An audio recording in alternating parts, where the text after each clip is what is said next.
నమస్తే, welcome to 95 news. ముందుగా బులెటిన్లో హెడ్లైన్స్ చూద్దాం.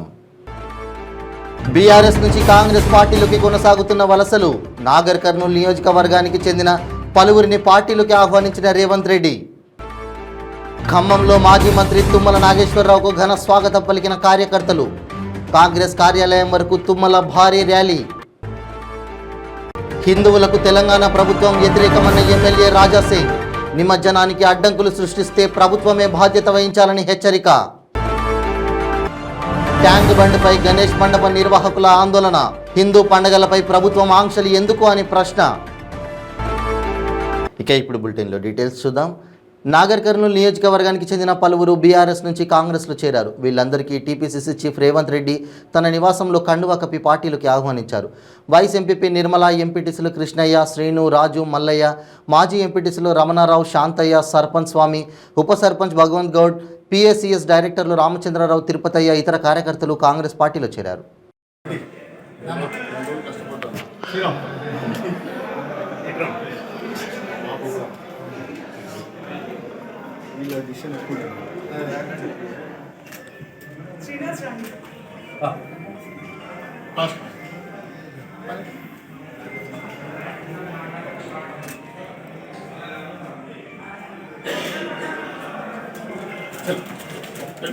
Okay sir.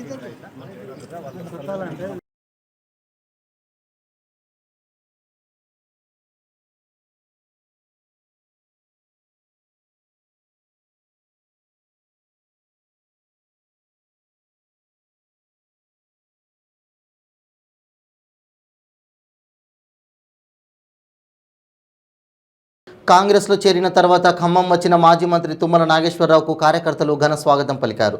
పాలేరు నియోజకవర్గం, ఖమ్మం గ్రామీణ ప్రాంతాల నుంచి జిల్లా కాంగ్రెస్ కార్యాలయానికి భారీ ర్యాలీ నిర్వహించారు. ర్యాలీలో సీఎల్పీ నేత భట్టి విక్రమార్క పాల్గొన్నారు.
అందరూ భోజనం చేయాల్సిందిగా కోరుకుంటున్నా.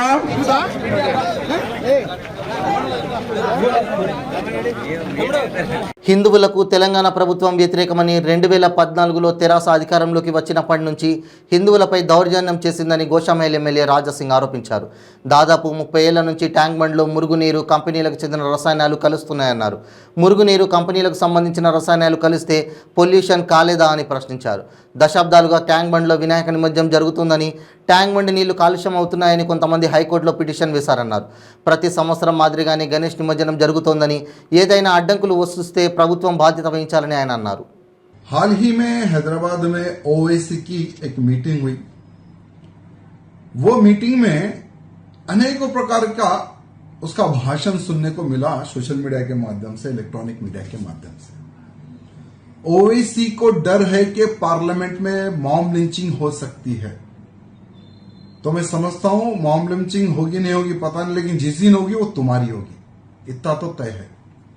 क्योंकि तुम्हारे ऐसे लोगों को भारत में रहने का अधिकार नहीं है. और दूसरी बात, महिला रिजर्वेशन के ऊपर तुमने बात की है कि हां महिलाओं को रिजर्वेशन मिलना था.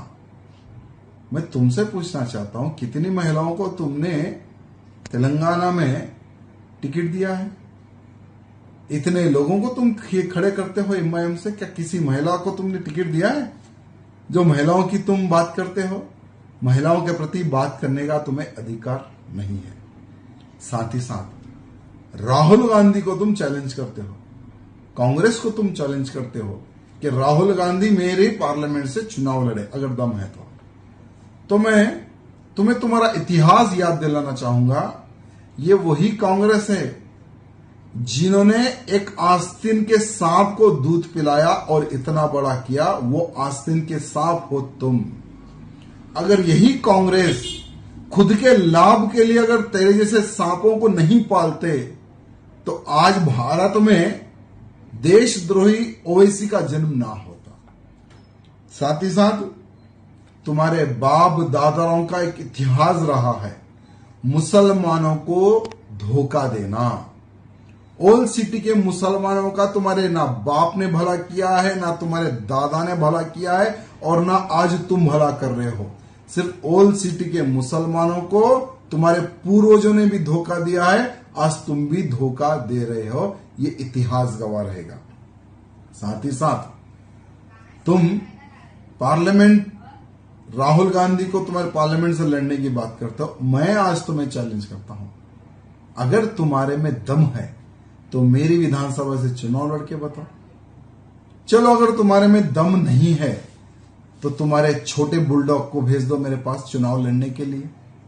चलो अगर उससे में भी दम नहीं है तो किसी को भी भेज दो, मेरी विधानसभा से चुनाव लड़के बताओ, डिपॉजिट जब्त करवा दूंगा। और साथ ही साथ जो तुम्हारा इतिहास गवाह है ना, जो तुम्हारा इतिहास है 2014 में मेरी विधानसभा के मुसलमानों के वोटों को तुमने कांग्रेस को बेचा है। ట్యాంక్ బండ్పై గణేష్ మండప నిర్వాహకులు ఆందోళనకు దిగారు. ట్యాంక్ బండ్పై భారీగా ట్రాఫిక్ జామ్ స్తంభించింది. హిందూ పండుగలపై ప్రభుత్వం ఆంక్షలు ఎందుకు అని ప్రశ్నించారు. 70 ఏళ్లుగా ట్యాంక్ బండ్లో గణేష్ నిమజ్జనం చేయడం ఆనవాయితీగా వస్తుంది. గత సంవత్సరం నుండి ప్రభుత్వం నిమజ్జనంపై ఇబ్బందులు పెడుతోందని ఆరోపించారు. ప్రభుత్వం ఎన్ని అడ్డంకులు సృష్టించినా ట్యాంక్ బండ్లో ఖచ్చితంగా నిమజ్జనం చేస్తామని గణేష్ మండప నిర్వాహకులు హెచ్చరించారు.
నుంచి వేసేది కోర్టుకు మేము గౌరవిస్తాం, కానీ ఇన్నేళ్ళు లేని కోర్టు డైరెక్షన్ ఇవ్వలేదు కొత్త రూల్స్.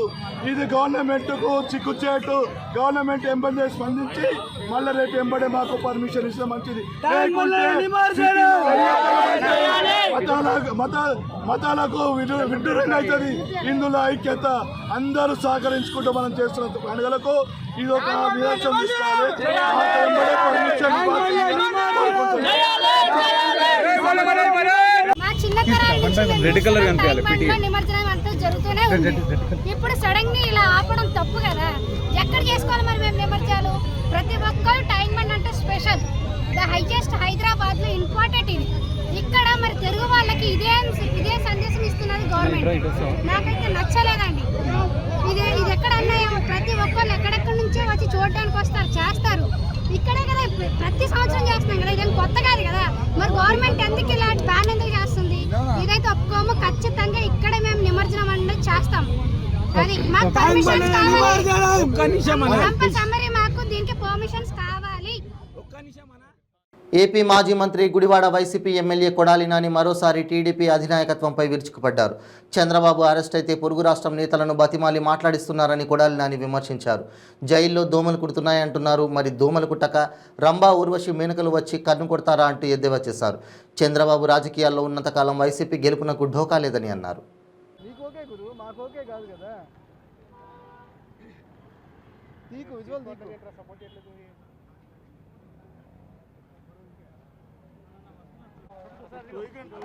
ఇప్పుడు చంద్రబాబు నాయుడు గారు ఏమన్నా రాజకీయాల్లో కొత్తగా వచ్చాడు ఆయన అరెస్ట్ చేయడానికి రాజకీయ కక్షలో, లేకపోతే జగన్మోహన్ రెడ్డి గారు రాజశేఖర రెడ్డి గారు ఏమైనా రాజకీయాల్లో కొత్తగా వచ్చారా? 1978 నుంచి రాజశేఖర రెడ్డి గారు చంద్రబాబు నాయుడు ఇద్దరు కూడా శాసనసభ్యులుగా ఒకళ్ళు అధికార పార్టీలో ముఖ్య పాత్ర పోషిస్తే ఒకళ్ళు ప్రతిపక్ష పార్టీలో ఉన్నారు. అదేవిధంగా రాజశేఖర రెడ్డి గారు ముఖ్యమంత్రిగా ఉండగా చంద్రబాబు నాయుడు ప్రతిపక్ష నాయకుడిగా ఉన్నాడు. చంద్రబాబు నాయుడు ముఖ్యమంత్రిగా ఉండగా రాజశేఖర రెడ్డి గారు ప్రతిపక్ష నాయకుడిగా ఉన్నాడు. చంద్రబాబు నాయుడు ముఖ్యమంత్రిగా ఉండగా జగన్మోహన్ రెడ్డి గారు ప్రతిపక్ష నాయకుడిగా ఉన్నాడు. ఈ 4 సంవత్సరాల నుంచి జగన్మోహన్ రెడ్డి గారు ముఖ్యమంత్రిగా ఉండగా చంద్రబాబు నాయుడు ప్రతిపక్ష నాయకుడిగా ఉన్నాడు. 45 సంవత్సరాల నుంచి విరుద్ధమైనటువంటి పార్టీల్లో 2 కుటుంబాలు ఉన్నాయి కదా. అప్పుడు లేనటువంటి వ్యక్తిగత కక్ష ఇప్పుడు ఎందుకు వస్తుంది అంటే, చంద్రబాబు నాయుడు వ్యక్తిగత కక్షతో రాజశేఖర రెడ్డి గారు చనిపోయినాక జగన్మోహన్ రెడ్డి గారిని అరెస్ట్ చేయించాడు. కాంగ్రెస్ పార్టీతో కలిసి సోనియా గాంధీతో పాటు అరెస్ట్ చేయించిన దాంట్లో ఈయనకి కూడా భాగస్వామ్యం ఉందా? ఎందుకు అనుకున్నాడు వ్యక్తిగత కక్ష అంటే? ఏం వ్యక్తిగత కక్ష ఉందని ఆయన ఫీల్ అవుతున్నాడు? చంద్రబాబు నాయుడు 23 సీట్లు వచ్చినాయి. పంచాయతీ ఎన్నికల్లో, జిల్లా పరిషత్ ఎన్నికల్లో, మున్సిపల్ ఎన్నికల్లో పోటీ చేయకుండా పారిపోయాడు. పోటీ చేసినా కూడా ఎక్కడ కూడా ఒక జిల్లా పరిషత్ కానీ, ఒక మున్సిపాలిటీ కానీ, ఒక కార్పొరేషన్ కానీ గెలవలేదు. సంకనాగిపోయి ఎవడో ఒకటి మీద ఆధారపడి బతకాల్సిన పరిస్థితి చంద్రబాబు నాయుడు వెళ్ళిపోయాడు అని చెప్పి ఈయన చూడలేక ఆయన అరెస్ట్ చేసి జైల్లో పెట్టించాడు జగన్మోహన్ రెడ్డి గారు. దేనికి ఉండదు వ్యక్తిగత కక్ష? ఆల్రెడీ 74 ఏళ్ల వయసు, కాటికి కాలు దాపి ఉన్నాడు. అదేవిధంగా ఆ పార్టీని సంకనాగి చేసి సర్వనాశనం చేశాడు. అతను ప్రతిపక్ష నాయకుడిగా కుప్పంలో కూడా గెలిచే పరిస్థితి లేదు. అతని మీద ఎందుకు ఉండదు వ్యక్తిగత కక్ష? నల్లగొండలో బీఆర్ఎస్ అసమ్మతి నేత పిల్లి రామరాజు యాదవ్ ఆధ్వర్యంలో భారీ ర్యాలీ నిర్వహించారు. ఎమ్మెల్యే భూపాల్ రెడ్డి ఆదేశాలతో పోలీసులు తమ వర్గంపై అక్రమ కేసులు పెడుతున్నారని రామరాజు ఆరోపించారు. పోలీసుల చర్యలకు నిరసనగా ఎస్పీ ఆఫీసును ముట్టడించేందుకు రామరాజు వర్గం ర్యాలీగా వెళ్ళింది.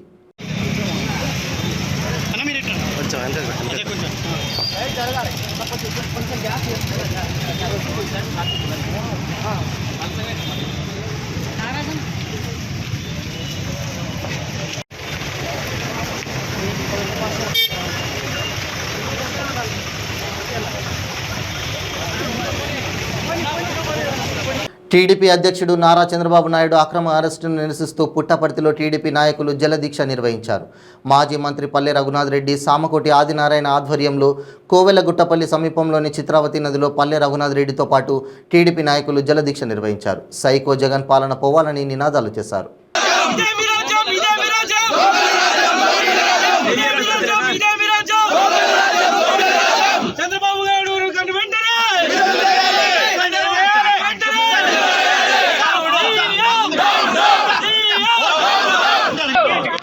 ప్రియత మాజీ ముఖ్యమంత్రి, తెలుగుదేశం పార్టీ జాతీయ అధ్యక్షులు గౌరవనీయులు శ్రీ నారా చంద్రబాబు నాయుడు గారిని స్కిల్ డెవలప్మెంట్ కేసులో అకారణంగా అన్యాయంగా ఏమాత్రం ఆధారం లేకుండా అరెస్ట్ చేసి రిమాండ్కి పంపి దాదాపు 15 రోజులు పూర్తి అయింది. ఇది వైఎస్ఆర్సీపీ చేసిన చారిత్రాత్మక తప్పు.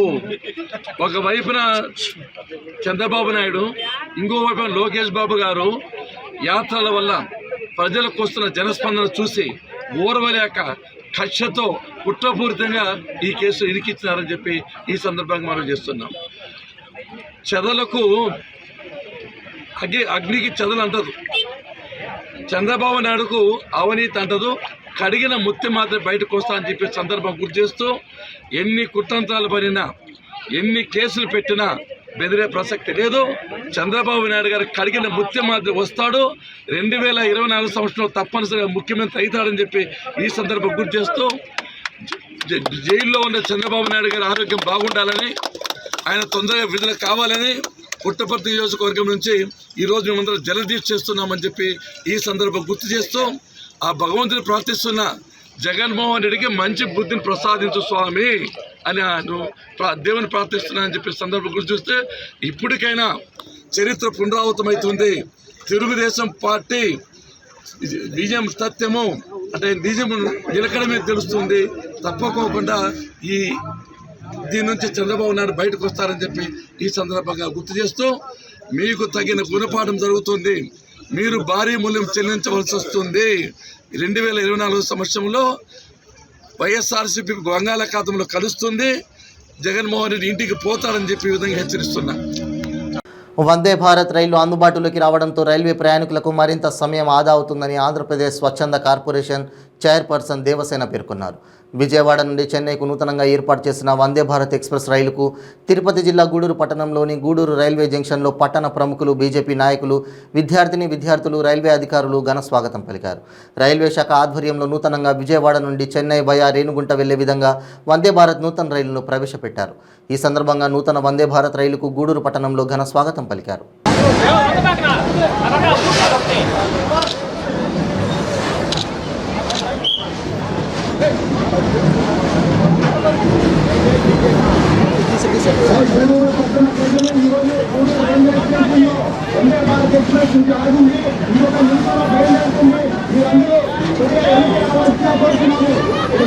चलेंगे हमें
మన తెలుగు రాష్ట్రాలలో 4వ ట్రైన్ని మనకి ఇంట్రడ్యూస్ చేయటము, మన ప్రయాణ ఈ కాలాన్ని తగ్గించే విధంగా హ్యాపీగా జర్నీ చేసే విధంగా ఈ ట్రైన్స్ రూపొందటం, దాన్ని మన 2 రాష్ట్రాలలో కలిపి 4 పెట్టడం, ఇందులో 3 మన ఆంధ్రాలో పోయే విధంగా అంటే సికింద్రాబాద్ టు విశాఖపట్నం, సికింద్రాబాద్ టు బెంగళూరు, అదేవిధంగా సికింద్రాబాద్ టు తిరుపతి, ఈరోజు విజయవాడ నుంచి చెన్నైకి రేణిగుంట మీదుగా చెన్నైకి ట్రైన్ని పెట్టడం చాలా సంతోషంగా ఉంది.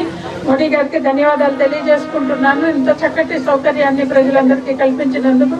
దీంట్లో కోట్లాది మంది ప్రజలు సౌకర్యవంతంగా ప్రయాణం చేస్తున్నారు, హ్యాపీగా ఫీల్ అవుతూ ఉన్నారు. అంగన్వాడీల అరెస్టులను సిపిఐ రాష్ట్ర కార్యదర్శి కె రామకృష్ణ ఖండించారు. ఏపీలో ప్రభుత్వం ప్రజాస్వామిక హక్కులకు పాతరేస్తోందని దుయ్యబట్టారు.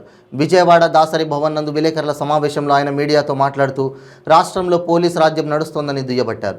జగన్ రెడ్డి ప్రజా ఉద్యమాలను అణచివేసే కుట్రతో పాలన సాగిస్తున్నానని అన్నారు.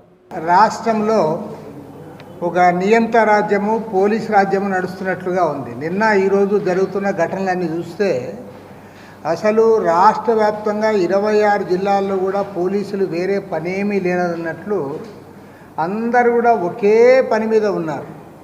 ప్రతిపక్ష పార్టీలు, ప్రజా సంఘాలు ఏ కార్యక్రమాన్ని తలపెట్టాయి, ఆ కార్యక్రమాన్ని ఏ రకంగా ఆపాలనే దాంతో వాళ్ళు ప్రయత్నం చేస్తూ ఉన్నారు తప్పితే, అరే వాళ్ళ ఇష్యూ ఏమిటి, ఆ ఇష్యూ సంబంధిత అధికారులు వాళ్ళతో మాట్లాడవచ్చు, లేదంటే మంత్రులు వాళ్ళతో మాట్లాడవచ్చు. పైగా అసెంబ్లీ సమావేశాలు జరిగేటప్పుడు ఆయా ప్రజా సంఘాలు కానీ, పొలిటికల్ పార్టీస్ కానీ ప్రజా సమస్యలపైన చలో అసెంబ్లీ కార్యక్రమం నిర్వహించడం అనేది ఆనవాయితీ. అది ఇవాళ కాదు, ఈవెన్ హైదరాబాద్లో ఉమ్మడి ఆంధ్రప్రదేశ్ రాష్ట్రంలో కానీ, ఇది మొత్తం మన రాష్ట్రం ఏర్పడినప్పటి నుంచి మనం రాజ్యాంగపరంగా ప్రజా సమస్యలు ఏమైనా ఉన్నప్పుడు వారు ప్రజాస్వామ్య పద్ధతుల్లో ప్రశాంతంగా ధర్నాలు, ర్యాలీలు, అదేవిధంగా ఊరేంపులు చేసుకోవడం అనేది ఆనవాయితీ. మరి జగన్మోహన్ రెడ్డి ఏమన్నా ఇక్కడ కొత్త రాజ్యాంగాన్ని అమలు చేస్తానడం అర్థం కావడం. నువ్వు 26 జిల్లాల్లో కూడా నాయకులందరూ కూడా గృహ నిర్బంధం చేస్తూ ఉన్నావు, ఎక్కడికక్కడ నిర్బంధిస్తూ ఉన్నావు. పోలీస్ స్టేషన్లు అంటే వాళ్ళు పోలీసులు అందరూ కూడా ఏం పనిలో ఉన్నారంటే రైల్వే స్టేషన్ల దగ్గర కాపలా, బస్టాండ్ల దగ్గర కాపలా, గేట్ల దగ్గర కాపలా, అందరు కూడా టెంట్లు వేసుకొని ఎక్కడికక్కడ కూర్చొని వచ్చే వాళ్ళందరూ కూడా అరెస్ట్ చేసే పనిలో ఉన్నారు తప్పితే వేరే పనేం లేదు. తనను గెలిపిస్తే అమరావతిని ఏడాదిలో కట్టి చూపిస్తానని కేఏ పాల్ అన్నారు. విశాఖపట్నంలో ఘనంగా కేఏ పాల్ బర్త్డే వేడుకలకు కేంద్ర మంత్రి విజయ్ రూపాల హాజరయ్యారు. ఈ సందర్భంగా మాట్లాడిన కేఏ పాల్ విశాఖ ఎంపీగా తనను గెలిపించాలని కోరారు.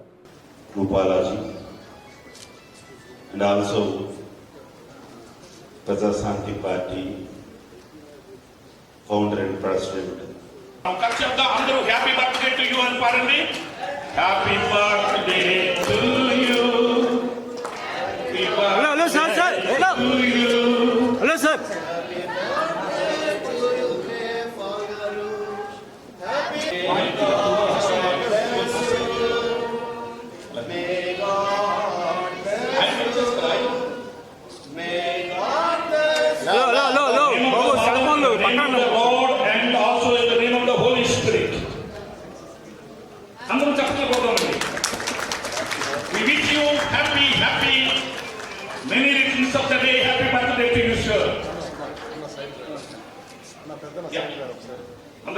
लगा रहे, आप गरीबों की मदद करते रहें और आपके द्वारा मानव जाति का कल्याण का काम और विश्व शांति का काम चलता रहे। ये आपको मैं आज के आपके 60वें जन्मदिन पर आपको शुभकामनाएं देता हूं। आपकी तंदुरुस्ती बनी रहे, आप काम जो भी करना चाह रहे हैं उसको परम कृपालु परमात्मा कामयाबी दे। इन्हीं शब्दों के साथ आप बहुत लंबे अरसे से जी, my good friend, Global Peace Ambassador, came all the way yesterday from Gujarat to Delhi, from Delhi to Visakhapatnam, and again he has to go back to Gujarat today via Bombay. Thank you for taking time, Rupala ji. Rupala ji is not just a politician. He is a man of peace. As a global peace ambassador, He traveled the world, North America, South America, Europe, Turkey, Africa, Sudan, Middle East, Dubai, so many countries, serving the poorest of the poor, helping as Global Peace Ambassador, like former Prime Minister Devagowda ji, former President of America, Jimmy Carter ji. He is also still alive because he has traveled the world for peace. Peace is so important in this world. Without peace, millions, actually billions are dying. Where there is no peace, no prosperity. Therefore, we just had a good meeting in Meghalaya Hotel. He arrived at 8 o'clock to the airport and here. Bulletin ముగించే ముందు headlines మరోసారి. BRS నుంచి కాంగ్రెస్ పార్టీలోకి కొనసాగుతున్న వలసలు. నాగర్ కర్నూలు నియోజకవర్గానికి చెందిన పలువురిని పార్టీలోకి ఆహ్వానించిన రేవంత్ రెడ్డి. ఖమ్మంలో మాజీ మంత్రి తుమ్మల నాగేశ్వరరావుకు ఘన స్వాగతం పలికిన కార్యకర్తలు. కాంగ్రెస్ కార్యాలయం వరకు తుమ్మల భారీ ర్యాలీ. హిందువులకు తెలంగాణ ప్రభుత్వం వ్యతిరేకమన్న ఎమ్మెల్యే రాజాసింగ్. నిమజ్జనానికి అడ్డంకులు సృష్టిస్తే ప్రభుత్వమే బాధ్యత వహించాలని హెచ్చరిక. ట్యాంక్ బండ్పై గణేష్ మండప నిర్వాహకుల ఆందోళన. హిందూ పండుగలపై ప్రభుత్వం ఆంక్షలు ఎందుకు అని ప్రశ్న. ఇవి బులెటిన్ అప్డేట్స్. మరిన్ని అప్డేట్స్ కోసం చూస్తూనే ఉండండి 95 న్యూస్. ప్రతిక్షణం ప్రజాక్షేమం కోసం. నమస్తే.